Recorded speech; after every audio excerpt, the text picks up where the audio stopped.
नमो विहंताय नमः, नमो सिद्धाय नमो वैद्याय नमः, नमो इच्छाय नमः, नमो नमो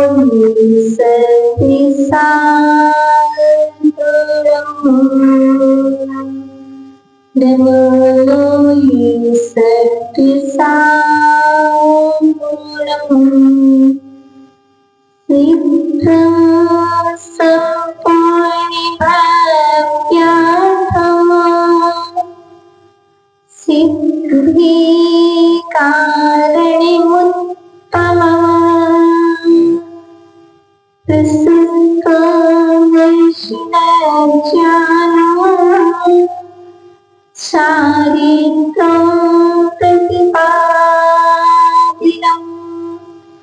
चारित्रं प्रतिपादिनम्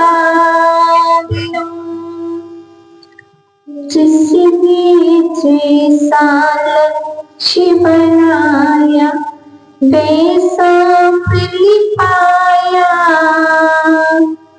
कल्प वृक्ष तो फलदाता है, क्यों न दे छाया, शांत सिंधु सावरणी समाधि कुंठल गिरिवर हो, मेरा अंतिम मरण समाधि तेरे दर पर हो, तेरे छत्र छाया भगवत मेरे सिर पर हो, मेरा अंतिम मरण समाधि तेरे दर पर हो।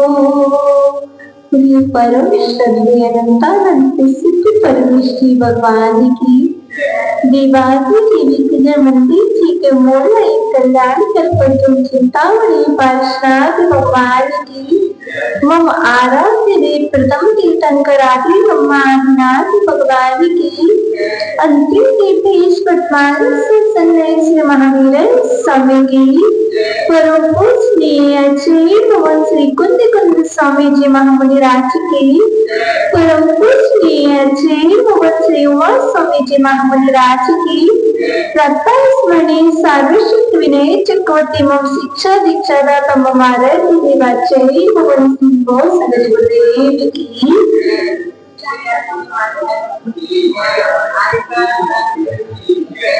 आइए स्वागत है आपका मां गुरुवाणी रसपान करने के सत्र में। जैन दर्शन में दो कलाओं का वर्णन किया गया है। जब हम पूर्वाचार्यों के श्री चरणों में बैठ करके धर्म की चर्चा करते हैं तो आचार्य भगवान कहते हैं यदि जीवन जीने की कला सीखनी है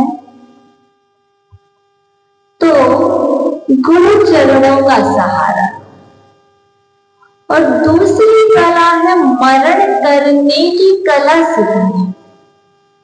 मैंने आगम में पढ़ा है और आगम में पढ़ने के बाद ज्ञात हुआ कि पुरुषों में 72 कलाएं होती हैं और बहुत सारे इंस्टीट्यूट भी खुले हुए, कोचिंग सेंटर भी, बहुत सारे स्कूल कॉलेज सभी का जगह। यदि कोई बात चलती है तो मात्र चलती है जीवन जीने की कला और नाना तरीके की गाड़ी चलाने की कला, बोलने की कला। लेकिन मात्र ये जैन दर्शन और ये जिन वाणी माँ यदि कुछ सिखाती है तो हमारे लिए दो ही कला सिखाती है। सबसे पहले सिखाती है जीवन जीने की कला और अंत में सिखाती है मरण की कला। मरने की कला।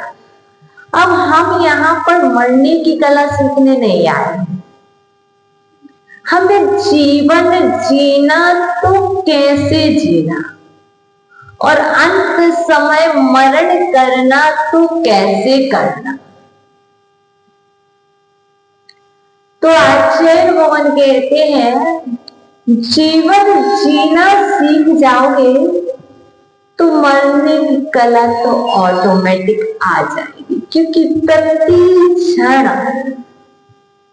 अतुल जी, प्रति क्षण आपका मरण हो रहा है और आपकी 1,03,320 श्वासों का मरण प्रतिदिन हो रहा।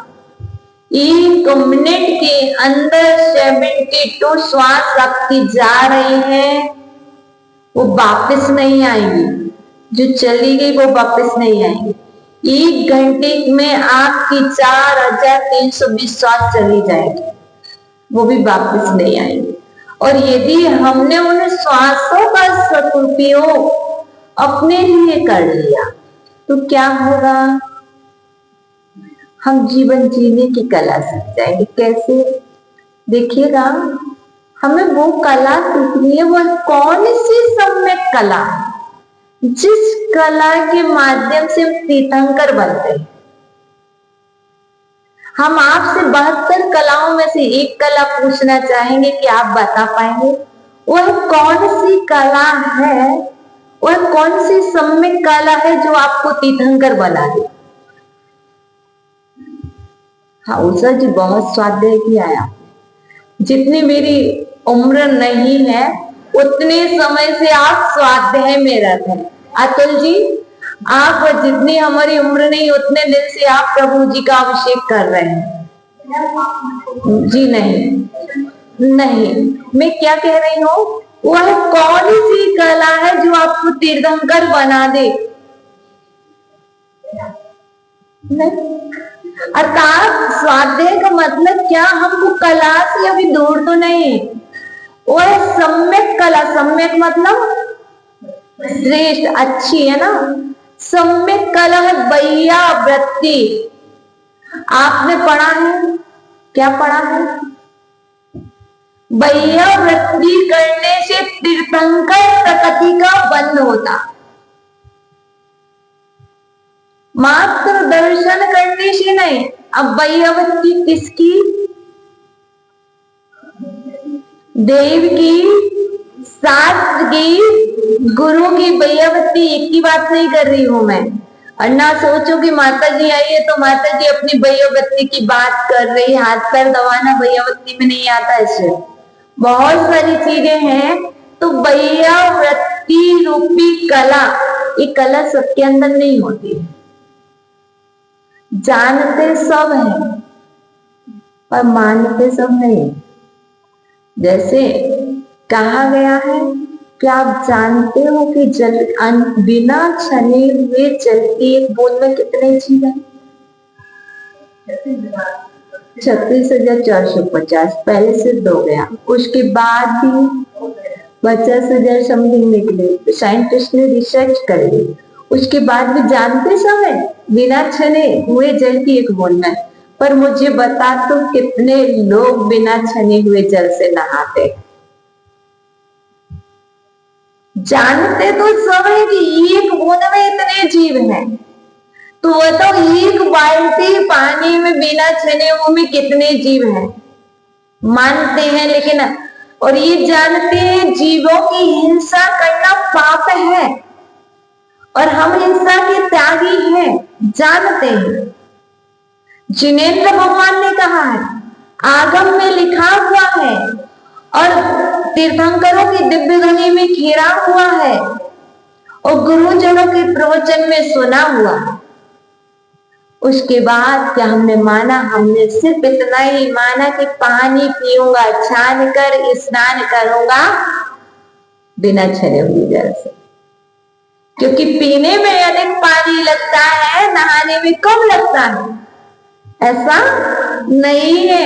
अर्थात हमारे अंदर में करुणा आ जाए, हमारे अंदर में दया का भाव आ जाए तो हम क्या करेंगे? गीजर का पानी कितने लोग यूज करते हैं?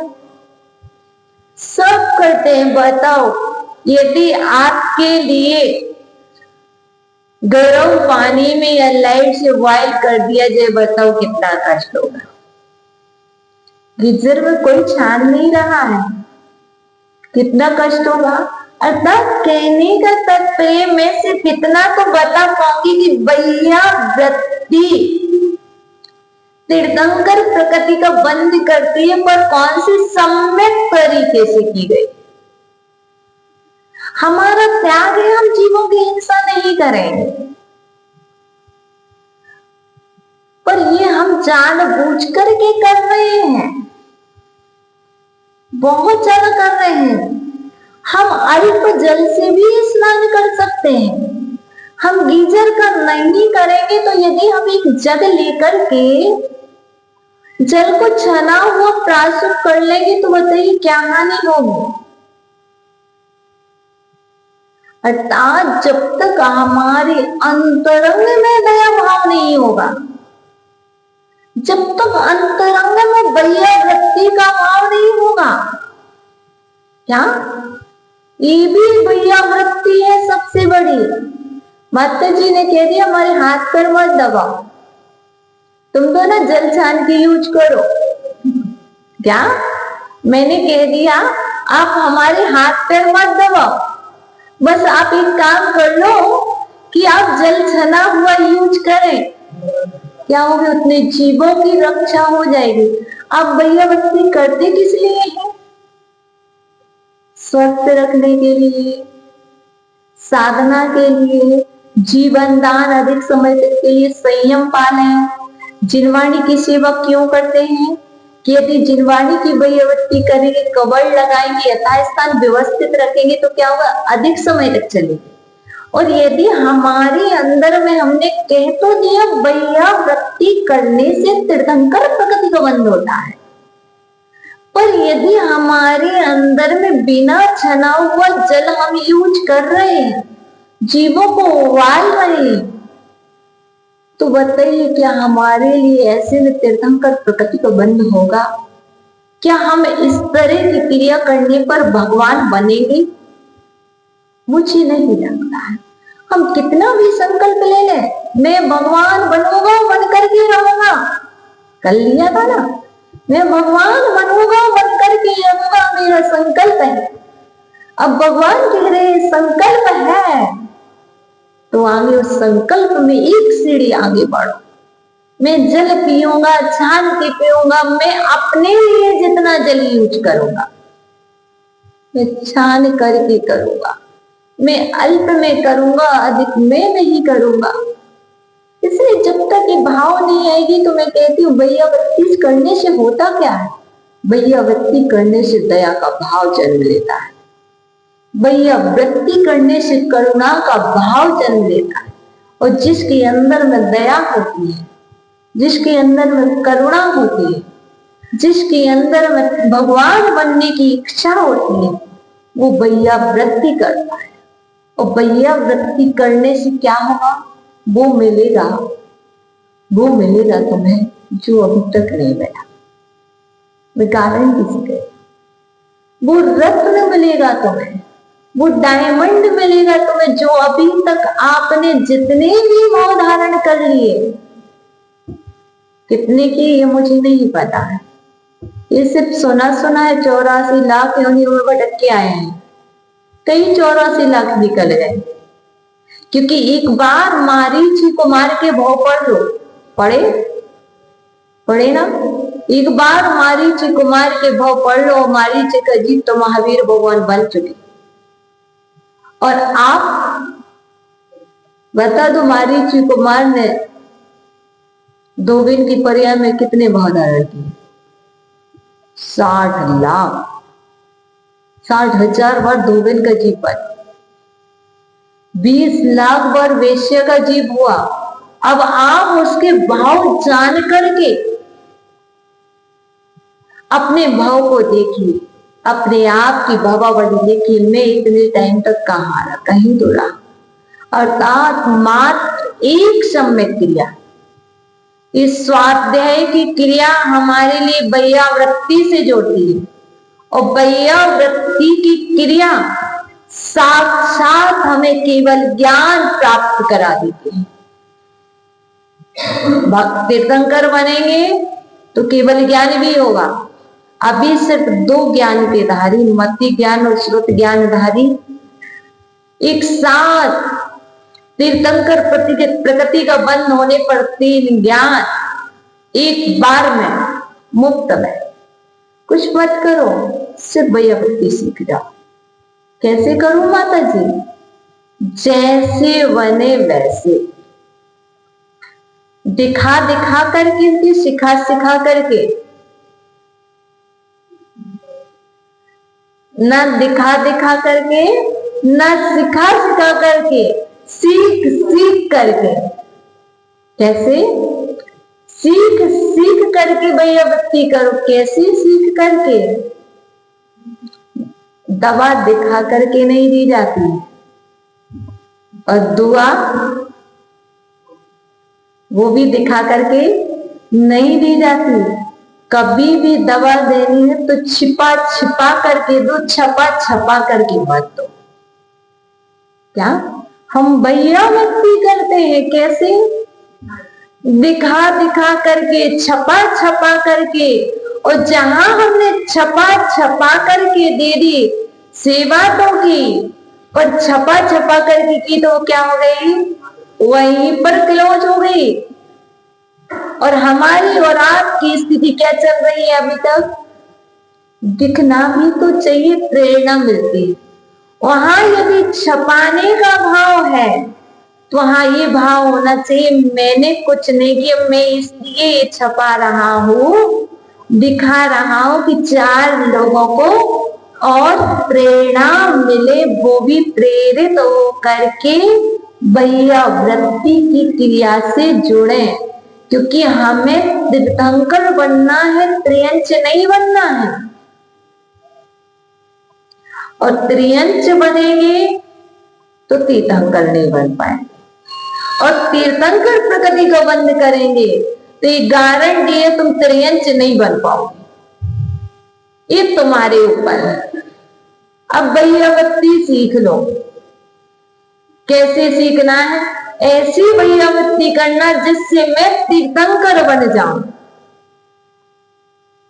देखिए 12,000 शिष्य थे, 24,000 शिष्य थे। भद्रबाहु स्वामी अंतिम स्रोत केवली 12,000 शिष्यों ने गुरु की आज्ञा मानी, 12,000 शिष्यों ने नहीं मानी तो पतन हो गया। और जो 12,000 मान करके, जानते सब थे, मान करके गुरु के साथ चले गए, और 12,000 में भी एक का ही नाम आता, चंद्रगुप्त मौर्य। क्यों? क्योंकि वो वैयावृत्ति में दक्ष थे। क्या बाकी शिष्य नहीं थे तो, पर वैयावृत्ति में दक्ष नहीं थे। इसी तरह आपकी श्वास श्वास में वैयावृत्ति गुण बढ़ जाए, जिससे आपके लिए तीर्थंकर प्रकृति का बंध हो जाए। हम तो चाहते हैं जीते जी मरते मरते अंतिम श्वास तक की मैं कैसे सेवा करूं, मैं कैसा उपाय करूं। सोचते रहो, विचार करते रहो, हाथ पर दबा पाओ या ना दबा पाओ, लेकिन अपने भाव को तो प्रकट कर पाओ। ऐसे विचार करो, और विचार करने से माता जी क्या होगा? मैं कह रही नेता बनोगे, मैं गारंटी से कह रही हूं आपको नेता जी हम बनाएंगे, नेता नहीं बनाएंगे। क्या कह रही हूं? आपको हम नेता जी बनाएंगे, नेता नहीं बनाएंगे। कौन से? जो वैयावृत्ति करेगा उसे तीर्थंकर प्रकृति का बंध होगा, और तीर्थंकर प्रकृति का बंध होगा तो वो नेता नहीं बनेगा, नेता जी बनेगा। कौन सा नेता जी बनेगा? मोक्ष मार्गस्थ नेतारम, वो मोक्ष मार्ग का नेता होगा। और वो नेता जी ऐसे होंगे जो जी लगा करके बैयावत्ती करेंगे। क्या वो मोक्ष मार्ग के नेताजी होंगे? और जो मोक्ष मार्ग के नेताजी होंगे, बताओ उनके पास कौन सा ज्ञान होगा? ज्ञातारम विश्व तत्वानाम। अभी तो सिर्फ इतना ही ज्ञान है कि पीछे कौन बैठा वो भी नहीं जान पा रहे हैं। आंखें आगे हैं, पीछे नहीं पता कि कौन सा शास्त्र रखा अलमारी में। और जब नेताजी बन जाएंगे तो क्या है? जातारम विश्व तत्वाना, समस्त विश्व के समस्त तत्वों का ज्ञान बिना देखे हो जाएगा। इसलिए बैयावृत्ति करने से छोटा सा लाभ नहीं है, बहुत बड़ा। जैसे बट का बीज कितना होता है? छोटा सा होता है। कोई इंजीनियर बैठे, इंजीनियर से पूछो यदि बालू में एक बट का बीज चला जाए और भवन बनाया जाए, और भवन बन जाए और वो बालू में पड़ा हुआ बटका बीज समय पाकर को उसको योग्य जलवायु मिलने पर समय पाकर के वह दीवार को भी तोड़ देता है, वहां पर उत्पन्न हो जाता है। उसी तरह इस मनुष्य भाव में जैन कुल में पैदा होने के बाद आपने यदि बट के बीज के बराबर भी बैयावत्ती कर ली तो बताओ माता जी कब मिलेगा इसका फल? योग समय कभी ना कभी तो इसका आएगा। वो पड़ा हुआ है, अभी यदि पड़ा हुआ है संस्कार तो कभी भी वहां आपके लिए उदय में आ जाएगा। यदि आज भी नहीं पड़ा तो क्या होगा? कभी नहीं कर पाओगे। आज हाथ मिला है, आज पैर मिले हैं, आज मस्तिष्क मिला है, क्योंकि सेवा हाथ पैर से नहीं, सेवा माइंड से होती है, सेवा बुद्धि से होती है। बुद्धिजीवी जो जीव होते हैं, कौन से जीव? बुद्धिजीवी जो जीव होते हैं वही बुद्धिजीवी अपनी बुद्धि का सदुपयोग करके तीर्थंकर प्रकृति का बंद कर पाते हैं, वही बैयावत्ती आदि क्रियाएं कर पाते हैं। और यहाँ पर फिर आचार्य भुवन ने कह दिया इससे क्या हुआ? लाने, क्योंकि कहा जातारम विश्व तत्वानाम, नेताजी बन गए तो नेताजी के पास क्या था? ज्ञान था। दादाजी नेताजी के पास क्या था? ज्ञान था। आ जाओ। और जब नेताजी के पास ज्ञान था तो क्या हुआ? वो ज्ञान इतना नहीं कि हम जैसा कि हम दादाजी का नाम भी नहीं जानते, और वो नेताजी का इतना ज्यादा ज्ञान था कि वो दादाजी का नाम तो क्या, इनके अंदर के भाव भी पढ़ लेते थे। और हम भी वैसा ज्ञान प्राप्त करने के लिए आए हैं कि चलो तो सही, ग्रीन पार्क में एक दादाजी आएंगे, उन दादाजी के निमित्त मुझे ये ज्ञान हो जाएगा। वो कौन सा? बस मेरा पुरुषार्थ सिर्फ इतना है कि भगवान जी मुझे ये ज्ञान नहीं चाहिए, मुझे मात्र वो ज्ञान चाहिए जिस ज्ञान को मैंने आज तक प्राप्त नहीं किया। यहाँ जितने जीव बैठे इन्होंने 3 ज्ञान कई बार प्राप्त किए। सच कह रहे हो?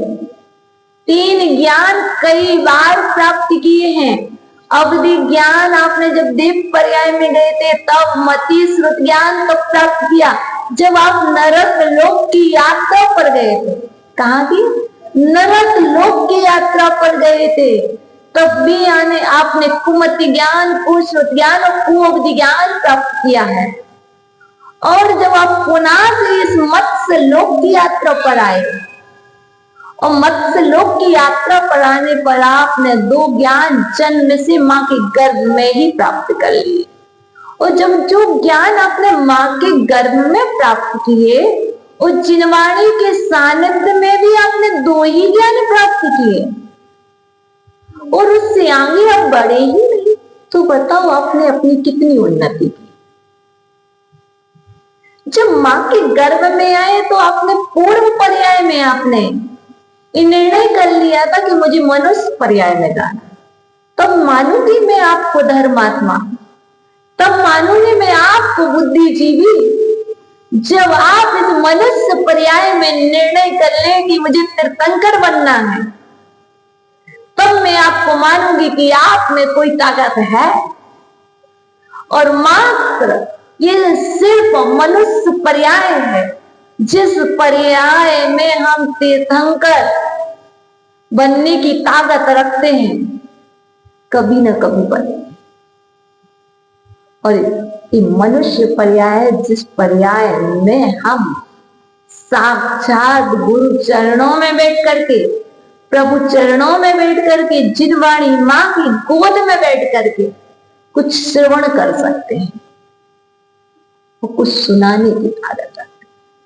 ये ताकत है, इस ताकत को पहचान, ये अंतर में छुपी हुई है, उसको प्रकट करो। और जब तक प्रकट नहीं करोगे दबी रहेगी तो क्या होगा? जहां थे वही है, कल भी जहां थे आज भी वही है, कल भी वही रहेंगे, परसों भी वही रहेंगे और एक दिन ये आंखें बंद हो जाएंगी।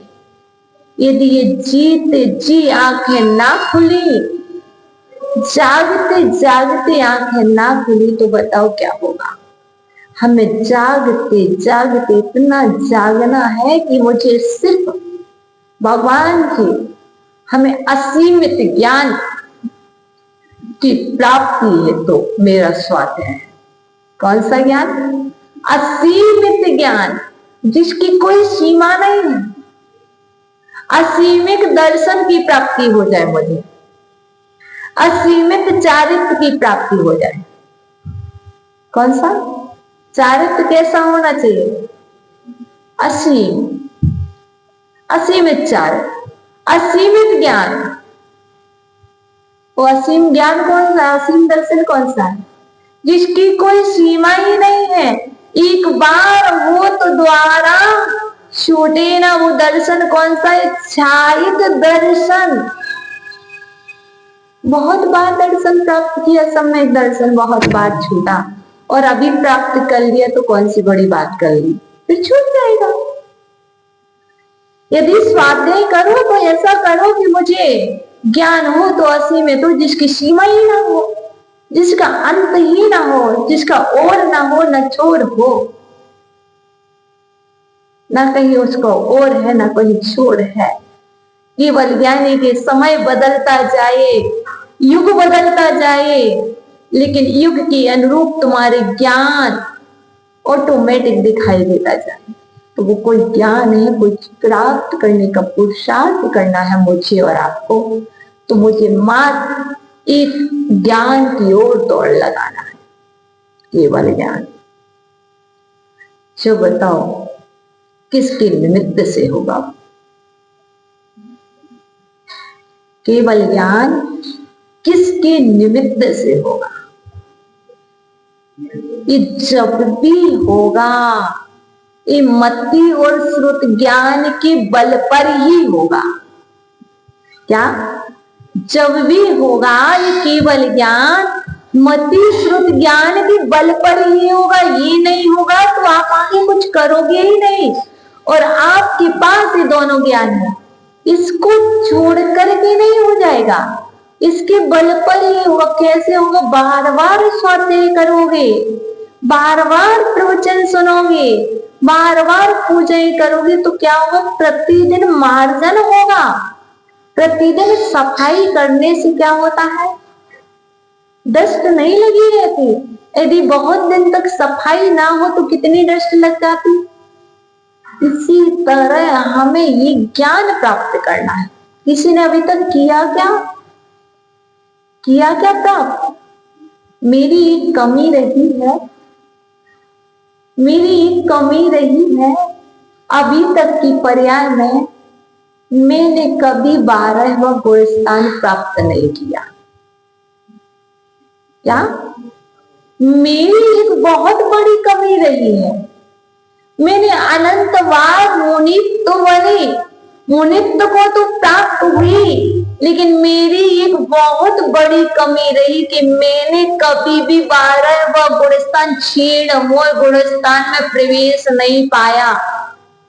और मैं समोह शरण भी गई, लेकिन समोह शरण में जाने के बाद भी मैंने सम्यक दर्शन तो पाया, लेकिन मैंने केवली के पाद मूल में भी बैठ करके, तीर्थंकर के पाद मूल में बैठ करके भी मैंने छायक दर्शन नहीं पाया, छायक सम्यक दर्शन प्राप्त नहीं किया।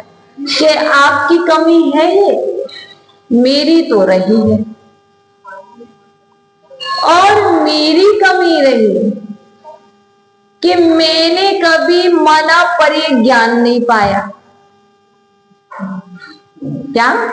अवधि ज्ञान तो पाया, लेकिन मना पर्य ज्ञान नहीं पाया। ये सारी कमियां मेरे अंदर, मैंने कभी भी तीर्थंकर नहीं बनी और कभी भी मैंने केवली भी नहीं बनी।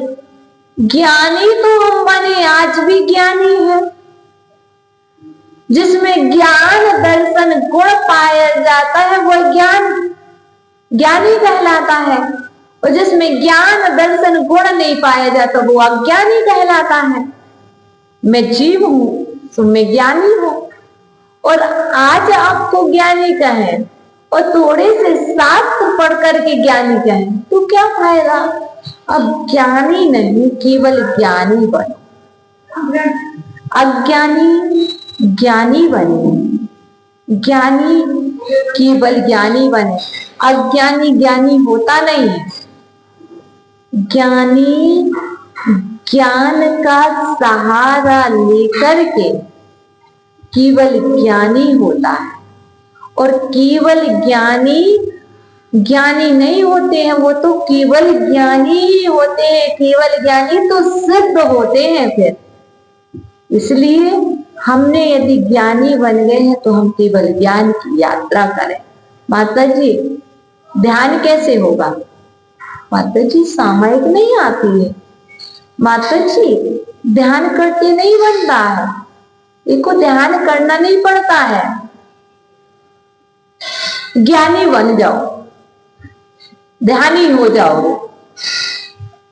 क्योंकि आचार्य महाराज रेण सार ग्रंथराज में बहुत प्यारी सी बात कहते हैं, क्योंकि उनसे पूछा बताओ तो मैं ध्यान कैसे करूं, मैं ध्यान कैसे करूं?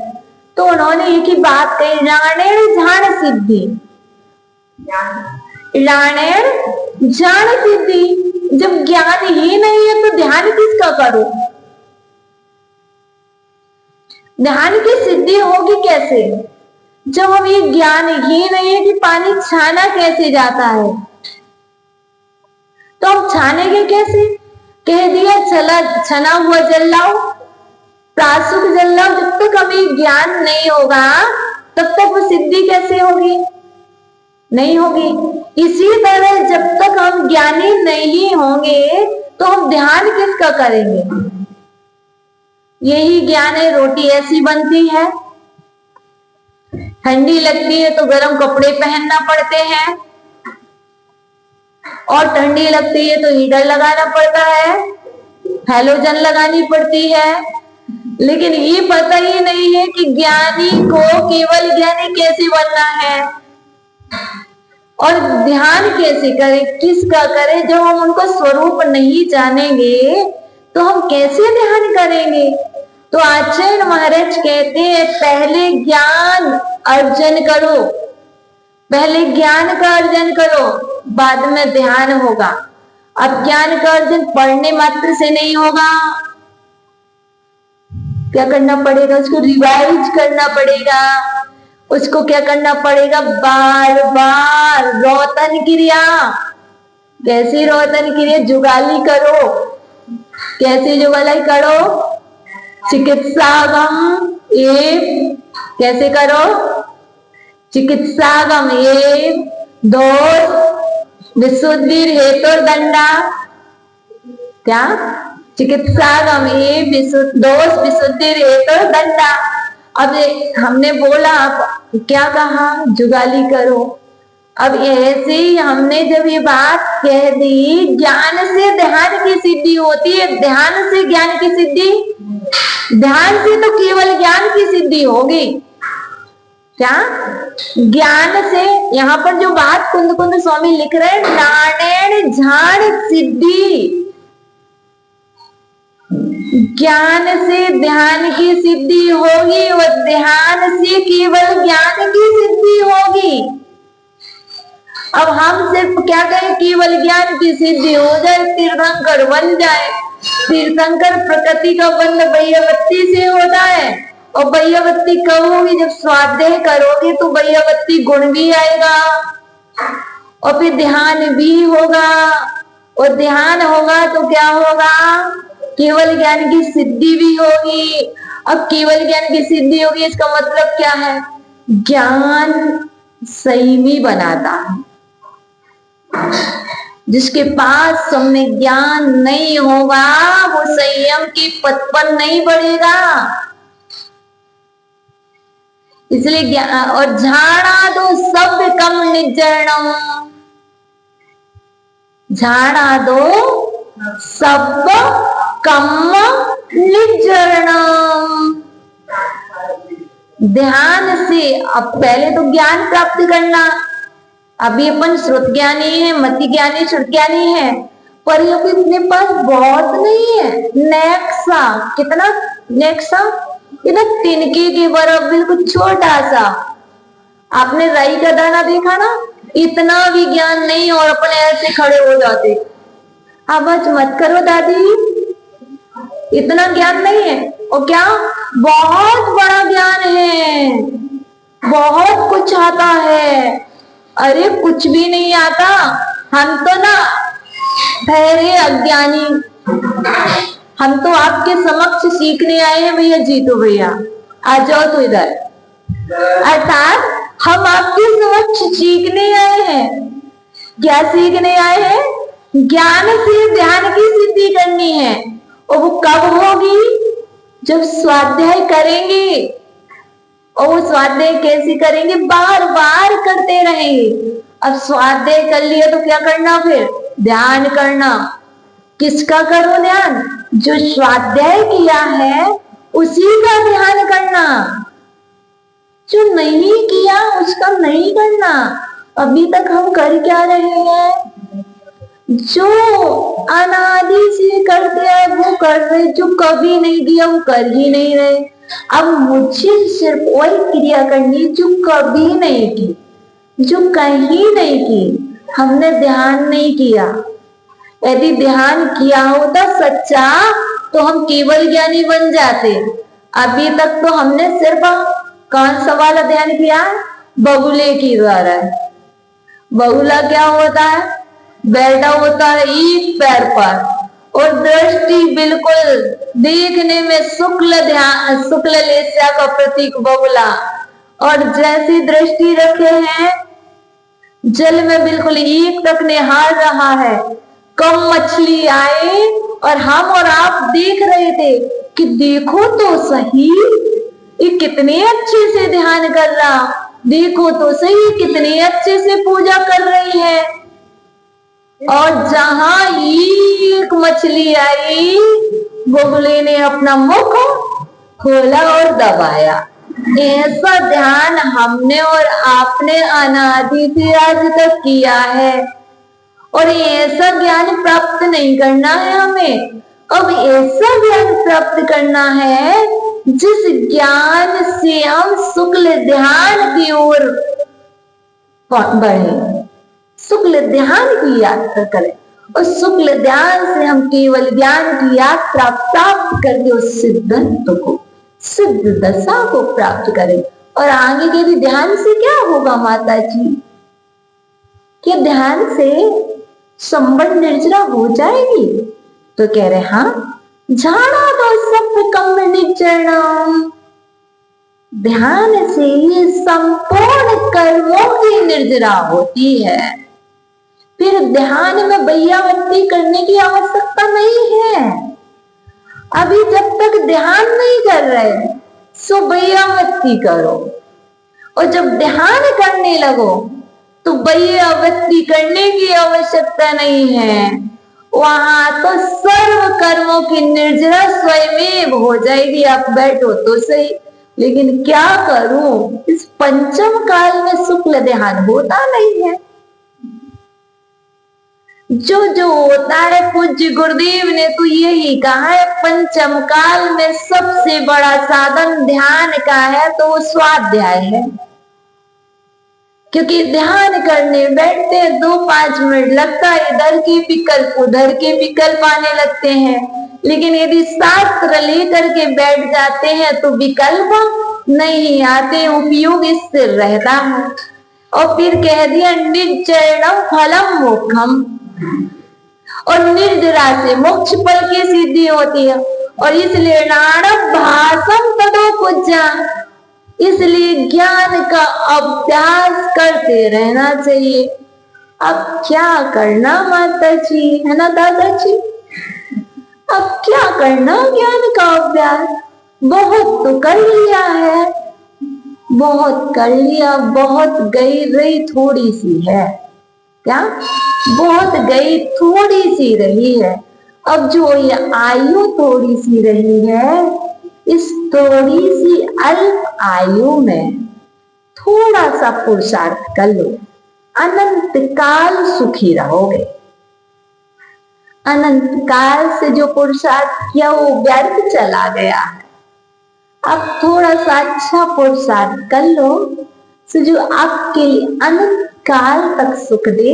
इसलिए देखो, कितना भी स्वाध्याय कर लेना, अंत समय जब भी आएगा वही काम आएगा जो आपके मानस पटल में स्थापित हो चुका है, जो आपकी हृदय वेदी पर स्थापित हो चुका है।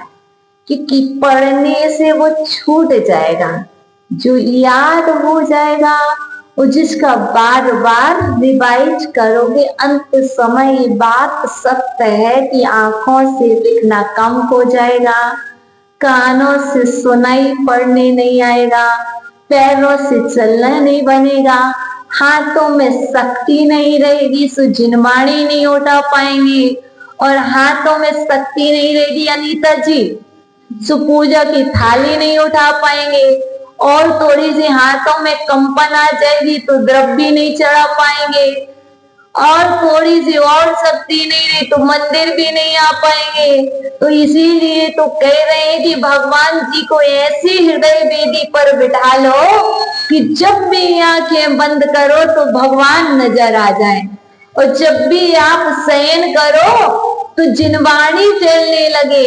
इसलिए याद क्यों करना?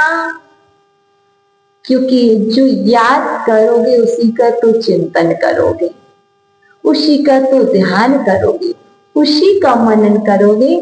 इसलिए मैं आप सबसे कह रही हूं, बस एक गाथा प्रतिदिन अपन जिनवाणी में से चुरा लेंगे। क्या करेंगे? इसमें से चुरा लेंगे और अपने पास रख लेंगे। नारायण झाण सिद्धि, राणेण झाण ज्ञान से क्या होती है?